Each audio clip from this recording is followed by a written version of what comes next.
하나님의 말씀은 요한복음 6장 4절에서 6절 말씀입니다. 한 목소리로 합독하도록 하겠습니다. 마침 유대인의 명절인 유월절이 가까운지라 예수께서 눈을 들어 큰 무리가 자기에게 오는 것을 보시고 빌립에게 이르시되 우리가 어디서 떡을 사서 이 사람들을 먹이겠느냐 하시니 이렇게 말씀하심은 친히 어떻게 하실지를 아시고 빌립을 시험하고자 하심이라. 아멘. 여러분 안녕하세요. 반갑습니다.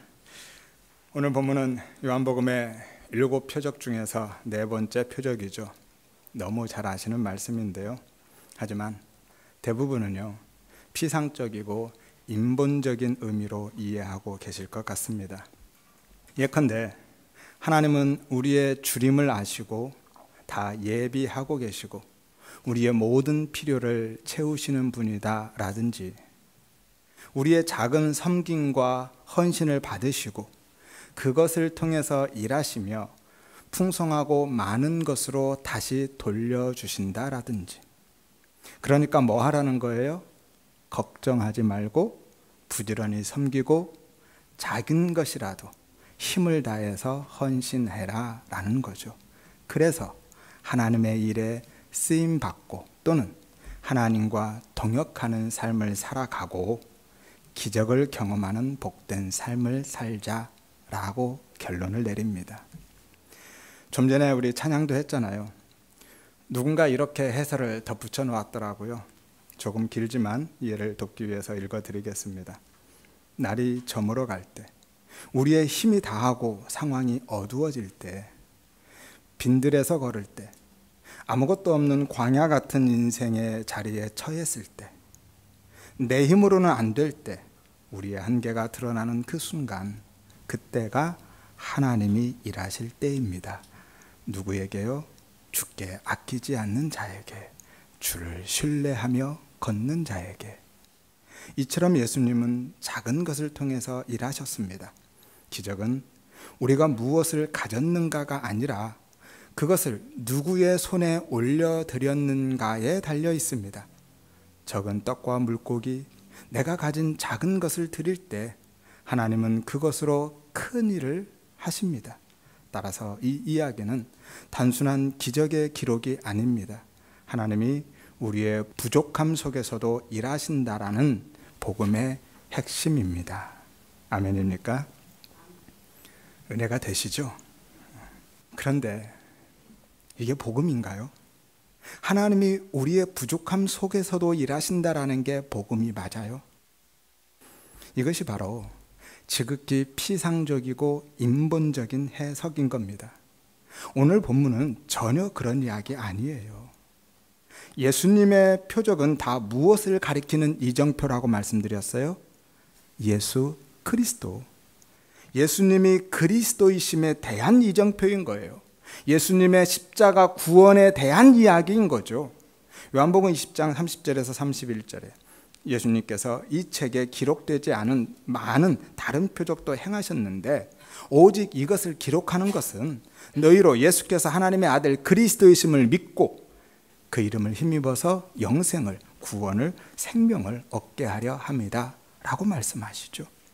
따라서 오늘 본문도 무엇에 관한 이야기라는 거예요? 예수님의 십자가 구원에 대한 이야기죠. 그 중에서도 오늘 본문은요, 유월절 어린 양 되시고 하늘의 떡이신 예수님에 대한 이야기를 하고 있는 겁니다. 사복음서 전체에 기록된 예수님의 표적은 오병이어의 표적 하나밖에 없습니다. 그만큼 중요하다라는 거죠. 하지만 모든 복음서가 다 같은 이야기를 하고 있는 것이 아니에요. 복음서마다 각기 내용과 관점과 강조점이 다릅니다. 왜냐하면 독자가 다 다르기 때문이죠. 표적뿐만이 아니라요, 복음서를 보다 보면 같은 내용 같은데 사건이나 비유 등도 서로 다르게 기록된 경우들이 있죠. 하지만 성경에 틀린 게 아니라요, 독자에 따라서 관점과 강조점이 다른 거죠. 따라서 본문을 나누기 전에 먼저 오병이어의 표적에 대한 각 복음서의 관점과 강조점이 어떻게 다른지를 간단하게 개관해 드리고 오병이어의 구약적 배경을 조금 더 설명드리고 가도록 하겠습니다. 마태복음은 독자가 누구죠? 유대인이죠. 따라서 그들이 기다리던 메시아로서의 예수를 강조하고 있습니다. 그래서 세례 요한의 죽음에 이어서 오병이어의 표적을 기록하고 있는 거예요. 왜냐하면 오병이어의 표적이 세례 요한으로 예표된 메시아의 죽음을 상징하고 있기 때문인 거죠. 마가복음은요, 독자가 로마인들이죠. 당시 로마는요, 적게는 약 30%에서 많게는 절반 가까이가 종이었습니다. 노예였어요. 따라서 목자 없는 양 같은 그들에게 긍휼을 베푸시는 참 목자로서의 예수를 강조하고 있는 거고요. 누가복음은 독자가 헬라인이죠. 이방인입니다. 헬라인들은 철학이나 윤리뿐만이 아니라 보편성에 대한 관심이 많았습니다. 그래서 예수님이 표적을 행하시기 전에 먼저 예수님을 따라온 많은 사람들을 영접하고 그들에게 복음을 가르치고 치유하시는 일을 하고 계신 거예요. 이것을 통해서 하나님의 나라가 현재적으로 임했고 하나님의 그 나라의 보편성을 강조하고 있는 것이죠. 요한복음은요, 독자가 교회죠. 모든 믿음의 공동체입니다. 따라서 요한은요, 표적 자체보다 표적이 가리키고 있는 그리스도 예수를 강조하고 있는 거예요. 구원과 생명이신 예수를 이야기하고 있는 겁니다. 그래서 예수님의 생명의 떡에 대한 설교를 덧붙이고 있는 거고요. 그리고 모든 표적 속에서 계속해서 그분이 어떻게 우리를 구원하시고 우리의 생명이 되어주시는지에 초점을 맞추고 있는 겁니다. 그래서 오늘 본문에서 예수님이 떡을 직접 나누어 주시고 계신 것으로 기록하고 있는 거예요. 11절을 보세요. 예수께서 떡을 가져 축사하신 후에 앉아있는 자들에게 나눠주시고 물고기도 그렇게 그들의 원하는 대로 주었다라고 하죠. 요한은요, 예수님이 떡을 축사하시고 직접 나눠주시는 모습을 통해서 유월절 만찬, 성만찬과 연결시키고 있는 것이고요. 이것을 통해서 예수님이 유월절 어린 양 되심을 부각시키고 있는 겁니다.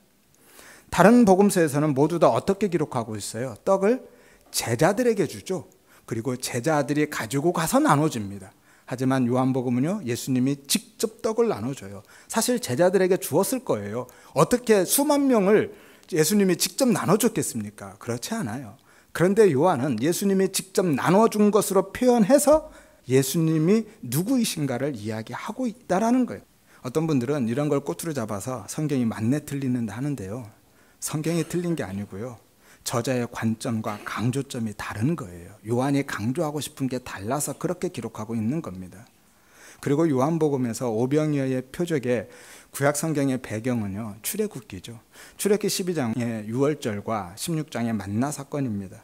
이스라엘 백성들이 유월절에 어린 양을 잡아서 그 피를 그 집의 문설주와 임방에 바르고 고기를 나눠 먹죠. 그리고 그 다음날 새벽에 출발합니다. 이것이 출애굽이죠.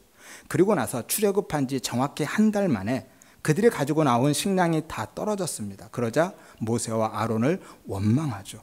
너희가 이 광야로 우리를 인도해내서 온 회중을 줄여서 죽게 한다. 그때 하나님이 모세에게 말씀하시죠. 내가 하늘에서 양식을 비같이 내릴 것이라고요. 그게 뭐였죠? 만나였죠. 만나를 주시겠다라고 약속하십니다.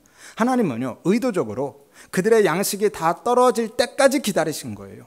왜냐하면 하나님의 백성은 자신의 힘과 소유로 사는 것이 아니라, 내가 가진 자원으로 사는 것이 아니라 전적으로 하나님을, 그 은혜를 의존해서 살아가야 된다라는 것을 가르쳐 주시기 위해서 기다리신 겁니다. 그래서 만나를 주시고도 쌓아두지 못하게 하시잖아요. 매일매일 나와서 하늘을 바라보고 하늘의 만나로만 살게 하신 겁니다. 그리고 그 만나는 하늘의 떡이신 예수 그리스도에 대한 모형으로 주신 것이고요. 하나님의 백성들은 그 떡으로만, 그 은혜로만, 그 예수로만 산다는 것을 예표해 주고 있는 거예요. 예수가 우리의 생명이시다라는 거죠. 그러니까 이스라엘 백성들이 출애굽 전날 밤에 먹었던 어린 양과 광야에서 먹었던 만나는 모두 다 그들의 구원과 생명이 되시는 예수 그리스도에 대한 모형인 것이죠. 그들은 예수를 먹고 구원받은 것이고요, 매일 예수를 먹고 살았던 거예요. 그래서 오늘 본문이 4절에 보면 유월절로 시작해서 32절 이하로 하늘의 떡이신 만나 이야기로 이어지고 있는 겁니다. 그리고 예수님이 직접 그 하늘의 떡 만나가 자신이다 라고 선언하시잖아요. 48절에 내가 곧 생명의 떡이다. 51절에 나는 하늘에서 내려온 살아있는 떡이니 사람이 이 떡을 먹으면 영생한다라고 하시죠. 그리고 그 중간에 15절에서 21절에 예수님이 바다 위를 걸으신 표적이 들어가 있습니다. 이것은요, 이스라엘 백성들의 출애굽 사건과 광야 만나 사건 사이에 홍해를 건넌 사건을 재현하고 있는 거예요. 이 그림들을 머릿속에 담아두고 따라오시기를 바랍니다. 그러면 오늘 본문이 어떻게 유월절 어린 양과 하늘의 떡이신 예수님에 대한 이야기인지, 어떻게 예수님의 십자가 구원에 대한 이야기가 되는지를 차근차근 살펴보도록 하겠습니다. 사실 오늘 본문의 오병이어의 표적에 대한 해석을 31절 이하라 보면 예수님이 직접 해주시죠. 그래서 잠시 고민했습니다. 지금 본문의 의미를 다 이야기해버리면 그 본문은 건너가야 되잖아요. 그래서 잠깐 고민했는데요. 강해 설교의 취지에 맞게 그냥 본문의 순서대로 설명해 드리면서 시간이 되는 데까지만 가기로 하겠습니다. 1절에서 2절을 보세요. 그 후에 예수께서 디베랴의 갈릴리 바다 건너편으로 가심에 큰 무리가 따르니 이는 병자들에게 행하시는 표적을 보았음이라 라고 말씀하죠. 여기서 그 후에 라는 것은 요한이 큰 단락 전환을 위해서 즐겨 쓰는 표현이죠. 5장에서 예수님이요, 하나님과 성전 혹은 율법을 통해서 자기 유익만, 자기 영광만 추구하고 있는 유대인들의 그 가짜 신앙에 대해서 심판을 선언하신 후를 이야기하고 있는 거예요. 그리고 이제 시선을 표적을 쫓아다니는 무리로 옮겨가겠다라는 사인을 주고 있는 겁니다. 그리고 갈릴리 바다 건너편은요, 요단강 동편 광야 지역을 이야기하고 있어요. 그래서 공관복음에서는 갈릴리 동편을 빈들로 기록하고 있죠. 이것은 광야의 만나 사건을 암시해 주기 위한 의도적인 무대 장치인 거고요. 이것을 위해서 예수님이 요단 서편에 계시다가 일부러 요단 동편으로 옮겨가셔서 거기서 오병이어의 표적을 행하신 겁니다. 팁을 하나 드리면, 갈릴리는 분명히 민물로 된 호수죠. 근데 성경은 가끔 바다라고 기록하죠. 성경이 틀린 것이 아니라요, 유대인들은 많은 물을 그냥 바다로 불렀습니다. 사실 우리도 그런 게 있죠. 물이 많으면 물바다 됐다고 그러죠. 많은 물을 바다라고 표현합니다. 갈릴리 호수는요, 실제로 매우 큰 호수예요. 길이가 약 21km 정도 됩니다. 여기에서 평택 초입 정도까지 돼요. 폭은요, 약 12km 정도 돼요. 여기에서 배방역 정도 되겠죠. 하지만 본문에서 바다는요, 그것뿐만이 아니라 구속사적인 의미도 함께 포함되어 있습니다. 성경에서 바다는 어둠과 혼돈 혹은 죄와 저주, 죽음과 심판을 상징한다 말씀드렸죠. 그래서 새하늘과 새 땅에는 뭐가 없어요? 바다가 없습니다. 계시록 21장 1절에 또 내가 새하늘과 새 땅을 보니 처음 하늘과 처음 땅이 없어졌고 바다도 다시 있지 않다라고 말씀하죠. 따라서 바다도 역시 예수 그리스도의 구원 사역과 새 창조 사역을 설명하기 위한 무대 장치로 등장하고 있는 거예요. 아무튼 예수님이 요단 동편으로 건너가시자 많은 무리들이 따라왔습니다. 그런데 왜 따라갔다고 성경에서 기록하고 있죠?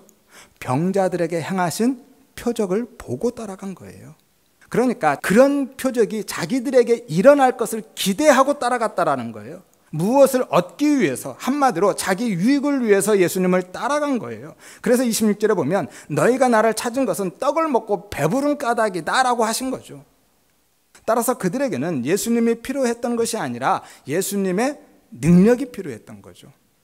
예수님을 바라본 것이 아니라 예수님이 주실 어떤 것을 바라보고 있었던 거고요. 이것을 기복신앙이라고 하고요.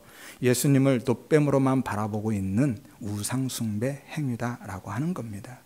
지금으로 표현하면 그들은 예수님을 믿은 것이 아니라 예수라는 표적 채널의 구독자에 불과했던 거죠. 36절에 보면 분명히 말씀하죠. 너희는 나를 보고도 믿지 않았다고요. 예, 그들은 믿지 않았습니다. 이게 표적신앙인 거예요. 진짜 믿음 아닙니다. 오히려 불신앙인 거죠. 그들의 믿음이 가짜라는 게 또 금방 드러나죠. 오병이어의 표적을 보고요, 예수님을 왕으로 삼으려 했던 자들이 어떻게 합니까? 예수님이 야 내가 줄 떡은 그 떡 아니야 라고 하시자, 생명의 떡, 십자가의 죽음에 대한 이야기를 하시자 그들이 어떻게 합니까? 금방 다 떠나버리잖아요. 제자들만 남습니다. 이것이 표적신앙 혹은 기적신앙의 한계인 거예요. 예수님이 예루살렘에 입성하셨을 때도 그랬죠. 호산나를 외치며 그렇게 열광하던 무리들이, 군중들이 결국 크루스파이를 외치며 예수 그리스도를 십자가에 내어주고 못 박아버리잖아요. 따라서 유대인들은요, 성경에서 말씀하신 예수를 믿은 것이 아니라 자기들이 소원하는 예수, 노뱀 예수만 믿었던 거죠. 그래서 예수님이 그들을 피해서 산으로 가십니다. 3절에 보면 예수께서 산으로 오르사 제자들과 함께 거기 앉으셨다라고 하죠.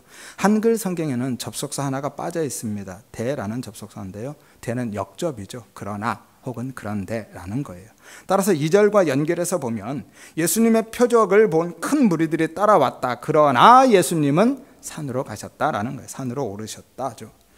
예수님이 자신을 따라오는 수많은 무리들을 의도적으로 피해 가셨다라는 것을 이야기하고 싶은 겁니다. 물론 예수님은 단순히 그들을 피하기 위한 장소로 산을 선택하신 것만은 아닙니다. 여기에도 구속사적인 의미가 함의되어 있죠. 원어를 보면 정관사가 딱 붙어 있습니다. 토오로스라는 단어예요. 바로 그 산이라는 거죠.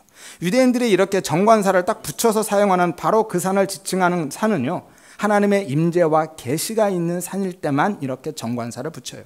예컨대 아브라함이 이삭을 바친 모리아 산을 이야기할 때 대속의 산이죠.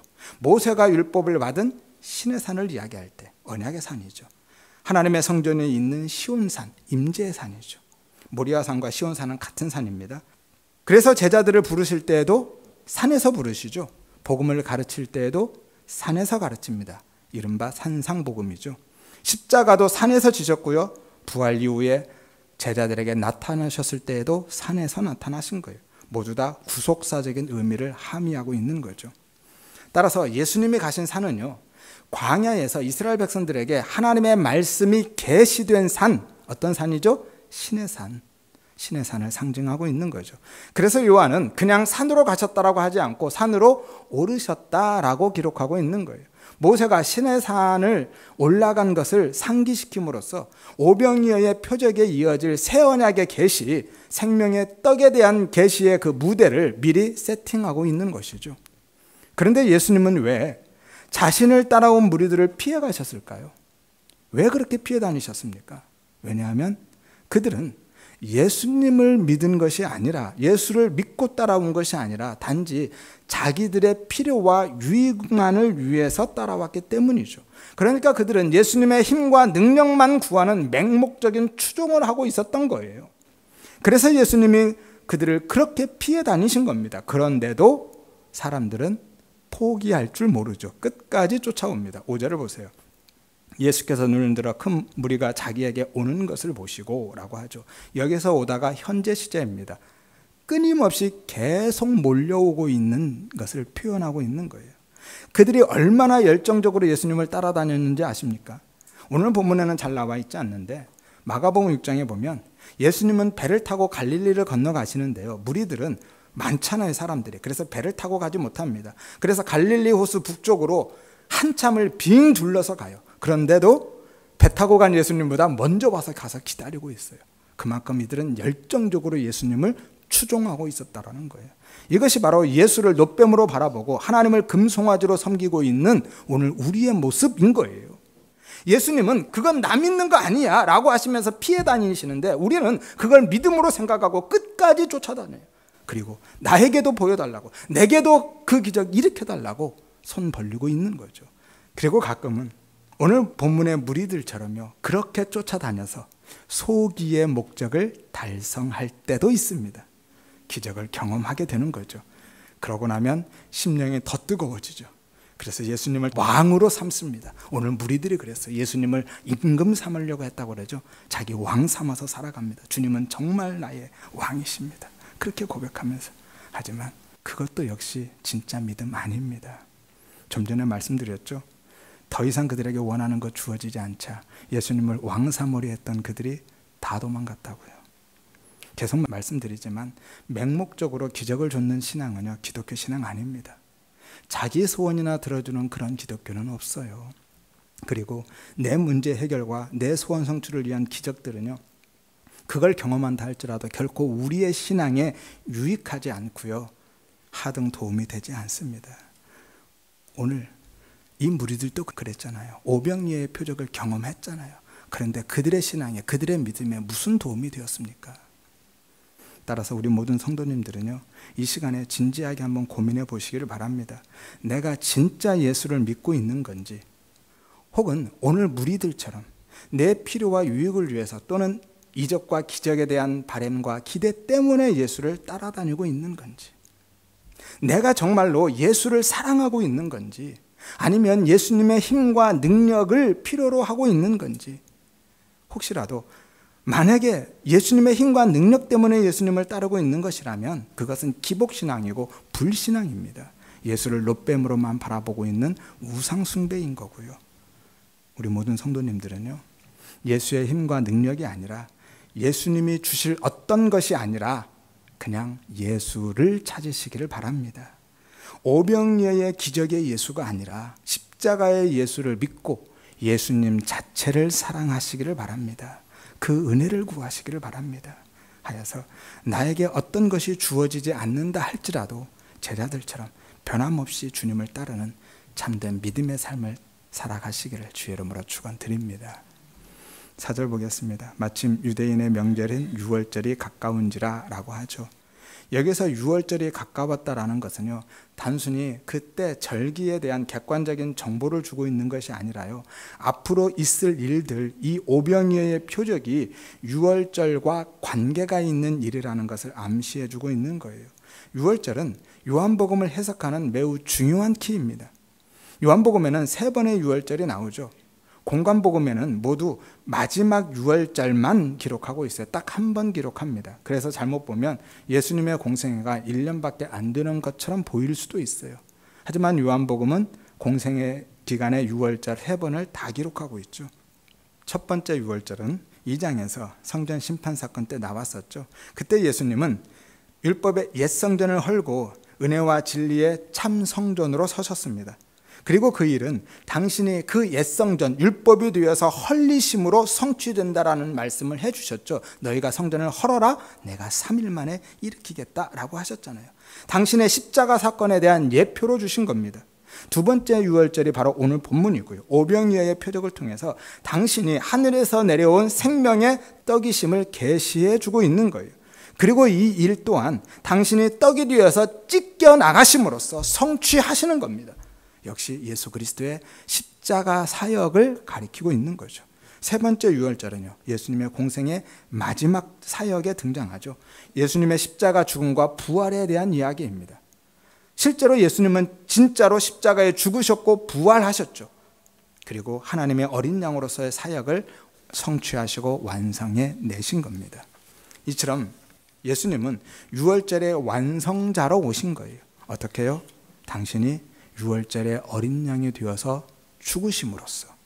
따라서 본문에서도 요한은요, 유대인의 민속 명절로 전락한 종교화된 유월절을 예수님이 하나님의 유월절로 구속의 날로 회복시키고 완성하러 오셨다라는 것을, 그리고 그 일을 위해서 유월절 어린 양으로 지금 너희 앞에 서 계시다라는 것을 선언하고 있는 거죠. 이것이 오병이어의 표적에 담긴 진의인 거예요.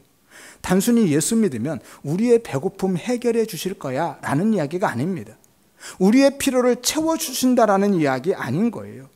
우리가 작은 정성 바치면 하나님이 당신의 일에 귀하게 사용하시고 많은 것으로 다시 보상해 주신다라는, 우리의 섬김과 헌신을 독려하고 채근하는 그런 이야기는 더욱 아닌 겁니다. 유월절 어린 양으로 오신 예수에 대한 이야기라니까요. 예수님이 유월절 어린 양이시고 광야의 만나의 실체이심을 보여주고 있는 거예요. 그래서 요한은 의도적으로 오병이어의 표적을 출애굽의 유월절 만찬과 광야의 만나 사건과 연결시키고 있는 겁니다. 다음 주에 살펴보시겠지만, 그래서 공관복음과는 달리 예수님이 직접 떡을 나눠주고 있는 거예요. 마지막 성만찬을 예표하고 있는 것이고요. 그것을 통해서 그들에게 배부름, 그 생명을 주기 위해서는 당신이 그렇게 찢기고 부서져야 된다는 것을 보여주고 계신 거죠. 이처럼 유월절은 요한복음을 이해하고 해석하는 가장 중요한 키워드입니다. 그리고 모두 다 한치의 오차도 없이 예수 그리스도의 십자가를 정조준하고 있는 거예요. 따라서 요한복음 6장은 오병이어부터 생명의 떡에 대한 말씀까지 유월절 배경 없이는 이해할 수가 없습니다. 예컨대 구약은 그림이고요, 신약은 그 그림에 대한 해설인 거죠. 구약이 무성영어의 화면이라면 신약은 그 화면 밑에 깔리는 자막과 같은 겁니다. 그래서 같이 봐야만 해요. 따로 보면 이해가 어렵습니다. 항상 같이 봐야 되죠. 오늘도 예수님이 오병이어의 표적으로 유월절을 설명해 주고 계시잖아요. 그리고 이어서 물 위를 걷는 표적을 통해서 홍해를 건넌 사건의 진의를, 홍해를 이스라엘 백성들을 건넌 사건 안에 담아주신 진짜 의미를, 진리를 설명해 주고 계신 거예요. 아무튼 유월절은요, 하나님의 백성이 어린 양의 피, 예수 그리스도의 죽음으로 자신의 죽음에서 살아나는 날, 생명사건인 거죠. 그런데도 오늘 무리들은 그 유월절에도 그 생명은 구하지 않고 표적만, 그리고 썩을 양식만 구하면서 따라다니고 있다라는 것을 강조하고 있는 것이죠. 예수님은 생명을 주기 위해서 오셨는데 사람들은 육신의 필요와 유익만 구하고 있는 것이죠. 그런데 저녁 때가 되었습니다. 본문에는 기록이 없지만 공관복음서에 보면 모두 다 저녁 때를 기록하고 있죠. 그러면 요한은 왜 시간을 기록하지 않았을까요? 요한은 매우 꼼꼼하고 치밀하고 디테일에 강한 사람이라 말씀드렸죠. 그래서 실수로 빠뜨릴 리가 없습니다. 지금까지 보셨지만 요한은 특별한 시간과 숫자를 놓치지 않고 다 기록합니다. 안드레를 만났을 때도 10시쯤 되었더라 라고 기록하죠. 사마리아 여인을 만났을 때는 6시쯤 되었더라 라고 기록합니다. 이튿날 사흘째 되는 날 계속 시간을 기록하죠. 38년 된 병자라고 숫자를 딱 찍어서 이야기합니다. 오늘 본문에도 보면 200데나리온, 보리떡 5개, 물고기 2마리, 수가 5,000명쯤 되었다. 그리고 남은 것이 12바구니다. 계속 숫자를 놓치지 않고 기록하고 있어요. 그런데 왜 오늘 본문에서는 시간은 기록하지 않고 있을까요? 왜냐하면 유월절과 출애굽의 만나 사건을 배경으로 한 무대 장치로 치밀하게 세팅하고 있기 때문인 거예요. 그래서 공관복음에서처럼 시간의 흐름에 따라서 배고픔과 그들을 불쌍히 여김이 아니라 유월절 그리고 만나라는 구속사적 계시를 강조하기 위해서 의도적으로 시간을 제외해버린 겁니다. 기록하지 않고 빼고 있는 거예요. 그리고 대신에 뭘 기록하고 있어요? 예수님이 먼저 제자들에게 그 떡을 요구하신 것을 기록하고, 그리고 그 이유에 대해서 기록하고 있는 거예요. 왜 그 떡을 제자들에게 먼저 요구하셨는지 그 이유를 기록하고 있다라는 거예요. 5절에서 6절 보세요. 예수께서 빌립에게 이르시되 우리가 어디서 떡을 사서 이 사람들을 먹이겠느냐 하시니, 이렇게 말씀하시면 친히 어떻게 하실지를 아시고 빌립을 시어 먹으자 하심이라 라고 말씀하죠. 다른 복음서에서는 모두 다 제자들이 먼저 먹을 것을 요구하고 예수님이 대답하는 것으로 되어 있습니다. 그리고 시험에 대한 내용은 없고요, 전부 다 먹을 것으로만 표현하고 기록하고 있죠. 하지만 요한은 정확히 그 먹을 것을 떡이라고 지칭하고 있죠. 마태복음 14장 15절에서 16절에 보면 저녁이 되면 제자들이 나와 이르되 이곳은 빈들이요 때도 저물었으니, 저녁 때죠, 무리를 보내어 마을로 들어가 먹을 것을 사 먹게 하소서 먼저 제자들이 요구하고 있죠. 그래서 예수님이 대답합니다. 갈 것 없다, 너희가 먹을 것을 주라 라고 하죠. 마가복음이나 누가복음도 동일합니다. 다시 말씀드리지만 오늘 요한이 틀리게 기록하고 있는 것이 아니라요, 요한이 강조하고 싶은 게 다른 겁니다. 전혀 다른 거예요. 요한은 무리들의 필요가 무엇인지를 이야기하고 싶은 것이 아니라요, 예수님이 누구이신지를 이야기하고 싶은 거예요. 그래서 떡 혹은 시험이라는 단어를 특정해서 사용하고 있는 것이고요, 광야의 시험과 만나 사건을 오버랩 시켜서 보여주고 있는 겁니다. 그런데 예수님의 제자들 중에서 누구에게 말씀하고 계시죠? 빌립에게. 왜냐하면 빌립은 바로 그 지역 벳세다 출신이고요, 매우 이성적이고 현실적이고 주도 면밀하고 계산적인 사람이기 때문에 빌립에게 요구한 겁니다. 요한은 그런 빌립의 모습을 놓치지 않고 기록해 주었었죠. 요한복음 1장 45절에 보면 빌립이 나다나엘에게 예수님을 소개할 때 요셉의 아들 나사렛 예수라고 소개하죠. 정확히 그렇게 이야기합니다. 빌립이 메시아는 나사렛 출신일 수 없다라는 것을 몰랐을까요? 알았습니다. 그도 유대인이군요. 그런데도 불구하고 예수님을 메시아로 소개하면서 나사렛 출신이라고 그대로 이야기해버려요. 이것은요, 그가 지극히 사실적이고 현실적이고 객관적인 정보 중심적인 사고를 하고 있다라는 이야기를 하고 싶은 거예요. 요한복음 12장에서도 헬라인들이 예수님을 찾아왔을 때 빌립이 예수님께 바로 데리고 가지 않고 안드레에게 데리고 가서 상의합니다. 안드레에게 먼저 상의하고 그리고 안드레와 함께 헬라인들을 예수님께 데리고 가요. 이것은요, 빌립이 헬라인들을 예수님께 데려감에 있어서 그 순간에 법적이고 사유적이고 종교적인 문제와 예수님의 반응까지도 생각하고 계산하고 있었다라는 거예요. 그래서 안드레와 먼저 상의하고 절차를 밟아서 안드레와 함께 간 것이거든요. 이후에도 14장에 가보면 빌립이 예수님께 아버지를 보여주면 족하겠다라고 하죠. 보여주면 믿겠다라는 거예요. 이건 역시 빌립이 매우 이성적이고 현실적인 판단을 하고 있다는 것을 보여주죠. 그리고 오늘 본문에도 보면 바로 계산하죠. 7절에 보세요. 빌립이 대답하되 각 사람으로 조금씩 받게 할지라도 200데나리온의 떡이 부족합니다라고 하죠. 그러니까 빌립은요, 좋게 말하면 매우 이성적이고 주도 면밀한 사람이지만 나쁘게 말하면 현실적이고 계산적인 사람인 거예요. 여러분, 그런데 그거 아세요? 그게 바로 지금 우리의 모습이라는 거예요. 내 모습입니다. 빌립은 당시 제자들을 비롯해서 거기 모인 모든 사람을 대표하고 있고요. 그 안에 우리도 포함되어 있습니다. 빌립은 아담 안에 있는 모든 사람들에 대한 모형이거든요. 따라서 빌립의 그 모습이 지금 우리의 모습인 거예요. 사실 우리도 그러고 있지 않나요? 말로는 하나님을 전능하신 하나님이라고 고백하고 내 아버지라고 하고 있지만 실제로는 이성적이고 현실적으로 계산되지 않으면 믿지 않는, 하나님이 무슨 말씀을 하시든 하나님의 뜻과 계획이 어디에 있든 상관없이 나의 한정된 자원 안에서 일단 계산부터 해보고 그것을 근거로 해서 판단하고 결정하지 않느냐라는 거예요.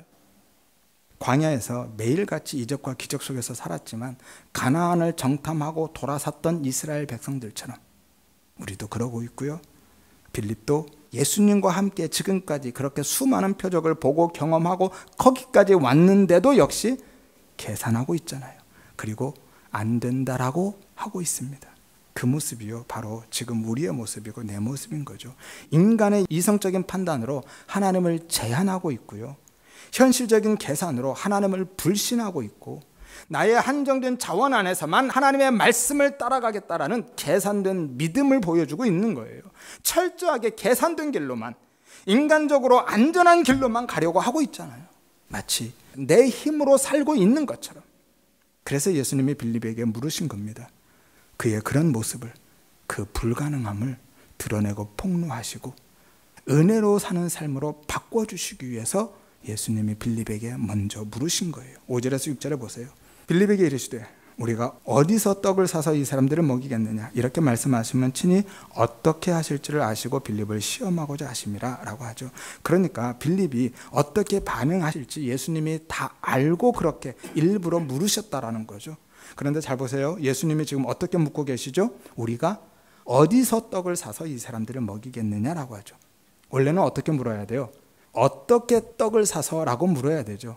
떡 사는 데는 원래 정해져 있잖아요. 어떻게 떡을 살 건지를 물어야 되죠. 그런데 예수님은 어디서 사서 먹이겠느냐라고 묻죠. 이것이 지금 예수님이 빌립을 시험하고 있는 겁니다. 6절에 이렇게 말씀하시면 빌립을 시험하고자 하심이라. 하지만 예수님이 이렇게 묻고 계시다라는 것은요, 어떻게가 아니라 어디서를 묻고 계시다라는 것은 어떻게 먹일지는 내가 알아서 할 거야 라는 거예요. 떡을 먹을 능력은 내 안에 있다라는 것을 전제하고 말씀하고 계신 겁니다. 그러니까 너는 어떻게 먹일 건지는 생각하지 말고 어디서 먹일지를 생각해봐 라고 말씀하고 계신 거예요. 그리고 네가 해 라고 하지 않고요, 우리가 라고 말씀하죠. 네 안에 내가 있다라고 말씀하고 계신 거예요. 네가 어디서 먹일 건지를 이야기하지 않고 우리가라고 하시잖아요. 네 안에 내가 있고 내가 너와 함께 있다라는 것을 전제하고 있는 거예요. 그러니까 예수님은 지금 이렇게 말씀하고 계신 겁니다. 어떻게 먹일지는 내가 해결할 거니까 너는 그 떡을 어디서 구할지만 대답하라는 거예요. 세상이냐 하늘이냐 그것 결정해라 라고 말씀하고 계신 거예요. 예수님은 지금 빌립에게 떡의 출처를 묻고 계신 겁니다. 어디서 그 떡을 구해올래? 세상이냐 하늘이냐. 그런데 빌립은 전혀 못 알아듣죠. 그래서 떡을 구할 방법만 생각합니다. 어떻게만 고민하고 있는 거예요. 예수님은 분명히 어디서라고 물었는데 어떻게만 고민하죠. 예수님이 지금 자신과 함께 계신데 그 결핍의 문제를 해결해 줄 수 없다라고 생각하고 있는 거예요. 그렇게 많은 표적을 보아왔으면서도 지금도 빌립의 머릿속에서는 예수님이 안 계십니다. 그래서 결국 뭐라고 대답해요? 주님, 불가능합니다 안 돼요 라고 대답하는 거예요. 7절을 다시 보세요. 빌립이 대답하되 각 사람으로 조금씩 받게 할지라도 200데나리온의 떡이 부족합니다 라고 하죠. 여기서 떡이라는 단어는요, 실제로는 빵이죠. 한글 성경이 번역될 당시에 빵은 지금처럼 일상적인 개념이 아니었죠. 그리고 빵은 유대인들의 주식이었기 때문에 곡물로 만든 주식이라는 의미를 전달하기 위해서 떡으로 번역한 거예요. 실제로는 빵입니다. 지금으로 등가 번역하면 뭐가 될까요? 밥이 되겠죠. 밥하면 느낌이 이상하죠. 떡이든 빵이든 밥이든 그렇게 중요하지는 않습니다. 그냥 알고 계시라는 거고요. 그래서 저도 그냥 떡과 빵을 혼용해서 사용하도록 하겠습니다. 그리고 당시 빵 한 개 값은요, 약 16분의 1 데나리온이었습니다. 한 데나리온은 당시 일반 노동자의 하루 일당이었죠. 오늘날로 계산하면 그냥 일당 20만 원 잡으면 빵 하나에 10,000원이 넘는 값이에요. 빵값으로 계산하면 조금 비싸죠. 많이 비싼가요? 그런데 우리의 밥값으로 계산하면 뭐 비슷한 것 같아요. 그리고 거기에 모인 사람이 약 5,000명이라고 했는데요. 실제로는 2만 명이 넘습니다. 당시에는 사람을 셀 때 전쟁에 참여할 수 있는, 전쟁 수행이 가능한 성인 남자만 계산했거든요. 그래서 여자와 어린아이, 노인들은 다 그 계산에서 빠졌습니다. 그래서 2만 곱하기 16분의 1 데나리온 하면 얼마가 돼요? 1250 데나리온이고요. 일당 20만 원 곱하면 약 2억 5천 나오는 거예요. 따라서 빌립이 이야기한 200 데나리온은요, 실제로 최소치인 거예요. 정말 최소치입니다. 그래서 이렇게 이야기하는 거예요. 각 사람으로 조금씩 받게 할지라도 라고 이야기하는 거예요. 그들에게 지금 조금씩 돈을 모으겠다라는 이야기를 하고 있는 것이 아니라 그들에게 빵을 조금씩만 나눠줘도 라는 이야기인 거예요. 한 사람 앞에 빵 하나가 아니라 그냥 조금씩 나눠줘도, 쉽게 말해서 한 입씩만 먹을 수 있게 해줘도 최소한 200데나리온은 필요합니다라는 거죠. 그러면 200데나리온이면 한 사람 앞에 빵을 6분의 1밖에 못 먹는 거예요. 6명이 빵 하나 나눠 먹는 상황인 거예요. 그래도 얼마가 필요하다고요? 200데나리온, 4천만 원이 필요합니다라는 거예요. 그러니까 빌립은 지금 뭐 하고 있는 거예요? 정확히 빵값을 계산해서 200데나리온이 필요합니다. 그 4천만 원 좀 주세요 라고 이야기하고 있는 것이 아니라, 주님, 아무리 계산해도요, 최소한 200데나리온 4천만 원이 필요한데 우리가 떡을 사서 먹이는 것은 안 되겠네요.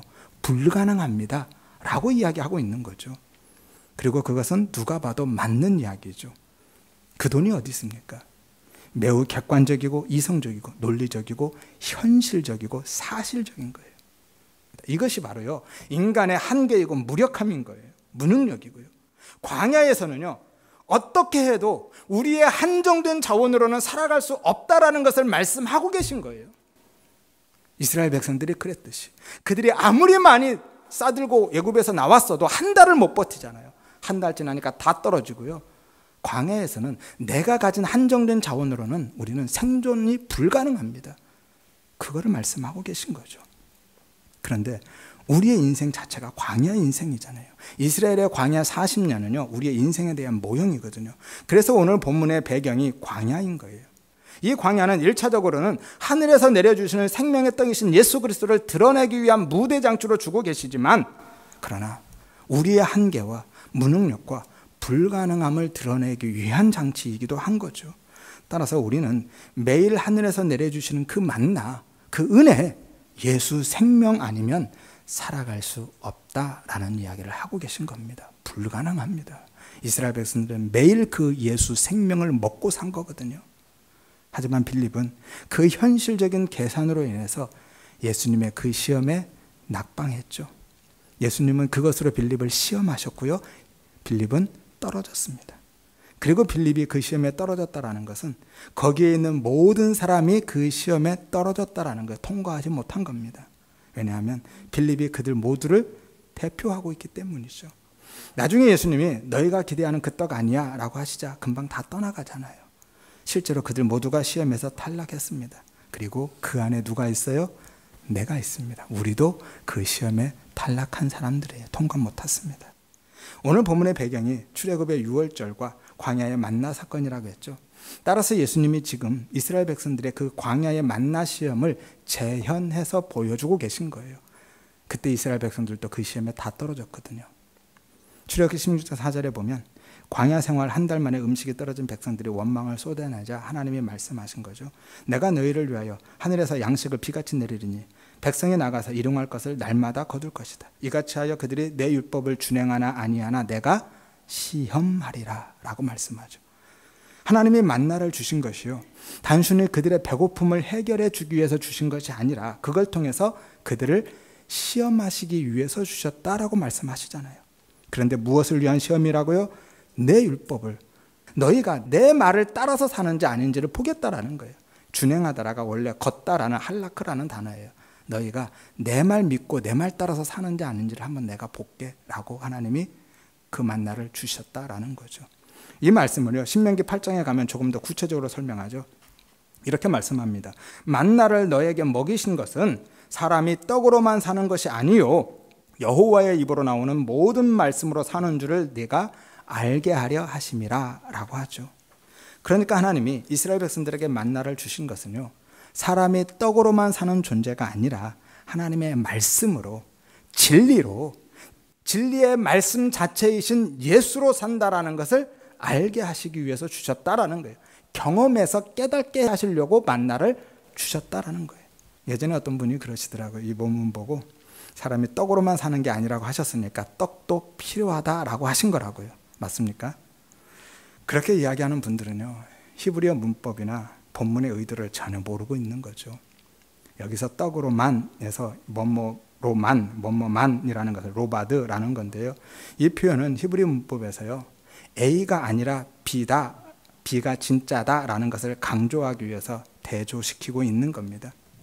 이 로바드라는 것은 단독으로 홀로라는 의미의 바드와요, 절대 부정을 나타내는 전치사 로의 합성어거든요. 따라서 떡도 필요하다라는 것이 아니라 오직 떡으로는 안 된다라는 거예요. 떡은 절대로 삶의 근원이 될 수 없고 하나님의 말씀이 삶의 근원이다, 생명이다 라는 이야기를 하고 계신 거죠. 생명의 출처가 어디인지를 강조하고 있는 말씀인 거예요. 그것은 사람의 떡이 아니라 말씀이다 라는 거죠. 따라서 하나님이 광야에서 만나를 주신 것은 생명의 근원이 하나님이시고 그 생명이 만나처럼 하늘에서 보내주실 참떡이신 예수 안에 있다라는 것을 깨닫게 하기 위해서 모형으로 주셨다라는 거예요. 그렇다고 우리에게 육신의 떡이 필요 없다라는 이야기를 하는 것이 아니라요, 본문이 그 이야기가 아니라는 거죠. 그리고 우리의 생명의 근원이 육신의 떡에 있지 않고 하늘의 참떡이신 예수님이다라는 이야기를 하고 있는 겁니다. 따라서 우리는 광야의 이스라엘 백성들처럼 육신의 떡을 먹으면서 그 진리를 깨달아야 되는 거예요. 매일 밥을 먹으면서 내가 이 밥심으로 사는 게 아니구나, 예수 생명으로 사는 거구나, 그거 깨닫는 거예요. 하나님이 모든 것에 하나님의 영광을 담아주셨다고 그랬죠. 그래서 우리는 일상의 삶 속에서 매일 그것을 경험하고 깨달아 가야 되는 겁니다. 교회 문 들어오시면서 어떤 생각하셨어요? 천국에 들어갈 수 있는 문은 오직 예수밖에 없구나, 그 생각하셨나요? 물 한 잔 마시면서 진짜 생수 되시는 분은 예수밖에 없구나, 그 생각하셔야 된다라는 거예요. 매일 태양 빛을 보면서 진짜 우리의 구원의 빛은 예수밖에 없구나, 그 생각하셔야 된다라는 거예요. 옷을 입으면서도 우리는 예수로 옷 입고 사는 거구나, 우리의 부끄러운 수치는 이 옷이 가려주는 게 아니라 예수가 가려주는 거구나, 그거 생각하셔야 된다라는 거예요. 오늘 만나가 그 이야기를 하는 겁니다. 그건 먹고 내가 이건 먹어서 사는 게 아니라 하늘에서 내려올 진짜 참떡, 그 메시아 예수로 살아야 되는 거구나, 그게 진짜 우리의 생명이구나 라는 것을 깨달으라고 주셨다라는 거예요. 그런데도 우리는 여전히 하늘의 떡이 아니라 육신의 떡만 구하면서 살죠. 그것 깨달으라고 우리의 육신의 필요를 채워주셨는데 우리는 그것으로 내 배만 불리고 세상적인 만족만 누리려고 하고요, 여전히 육신의 그 떡만 구하면서 살아가고 있잖아요. 마치 거기에 생명이 있는 것처럼 그 떡만 가지면 평안하고 만족하고 행복할 수 있을 것처럼. 따라서 우리 모두는요, 사실 그 시험에 낙방한 사람들인 거예요. 오늘 빌립처럼. 그런데 그 시험에 떨어진 이스라엘 백성들은 어떻게 됐습니까? 다 죽었습니다. 출애굽 1세대가 광야에서 다 죽고요, 새로 태어난 2세대가 가나안에 들어가죠. 시험에서 떨어져서 죽은 거예요. 그러면 우리는 어떻게 된 거죠? 우리도 이미 시험에 떨어진 자이고 지금도 매일같이 그 시험에, 그 만나 시험에 낙방하면서 살아가고 있잖아요. 저만 그런가요? 그런데도 우리는 어떻게 생명이 있는 자로 혹은 생명을 가진 자로 살아가고 있죠? 여기에서 생명은 육신의 생명, 호흡이 아니라 영적 생명이죠. 예수 생명, 구원, 영생입니다. 어떻게 우리가 그렇게 생명을 가진 자로 살고 있냐고요? 어떻게 된 거죠? 우리 대신 예수님이 그 시험을 받으시고 통과한 자가 되셨기 때문인 거죠. 그래서 예수님이 공생의 사역을 시작하면서 뭐하고 시작하세요? 광야에서 그 만나 시험 당하고 시작하시는 거예요. 만나 시험을 먼저 받으시며 똑같이 받으셔요. 마태복음 4장 3절에 4절에 시험하는 자가 사탄이죠. 예수께 나와서 이르되 내가 만일 하나님의 아들이었던 명하여 이 돌들도 떡덩이가 되게 하라. 예수님이 뭐라고 대답하시죠? 기록되었으되 사람이 떡으로만 사는 것 아니다. 하나님의 입으로부터 나오는 말씀으로 사는 것이다 라고 하죠. 드디어 정답이 나왔잖아요. 예수님이 정답을 맞추시고 통과하신 겁니다. 예수님이 우리 대신 광야의 만나 시험을 받으시고 통과하시고 우리를 당신과 연합시키셔서 살리신 거예요. 따라서 우리는 예수 안에서 시험을 통과한 자가 되어서 사는 겁니다. 이게 구원인 거예요. 원래 시험에 떨어지면 죽는데 예수 안에서 시험을 통과한 자가 되었기 때문에 사는 겁니다. 그리고 그 복음을 오병이어의 표적을 통해서 그림으로 보여주고 계신 거예요. 시험에서 떨어져서 죽음에 처한 우리에게 당신의 몸을 찢으시고 부수셔서 먹이심으로 살리신다라는 것을 오병이어의 표적을 통해서 보여주고 계신 거예요. 따라서 우리 모든 성도님들은 날마다 하나님이 공급해 주시는 세상의 떡들을 통해서요, 우리의 생명이신 어린 양 예수를 바라보고 하늘의 참떡이신 예수님을 만나고 경험하는 은혜를 구하시기를 바랍니다. 하여서 우리는 세상의 떡으로 사는 존재가 아니라 오직 하나님의 말씀으로, 그 말씀 자체이신 예수로 그 은혜로 사는 존재임을 깨닫고 고백하시기를 바라고요. 그 믿음 안에서 예수를, 예수의 생명을 떡으로 먹고 누리는 풍성한 생명의 삶을 살아가시기를 주의 이름으로 축원드립니다.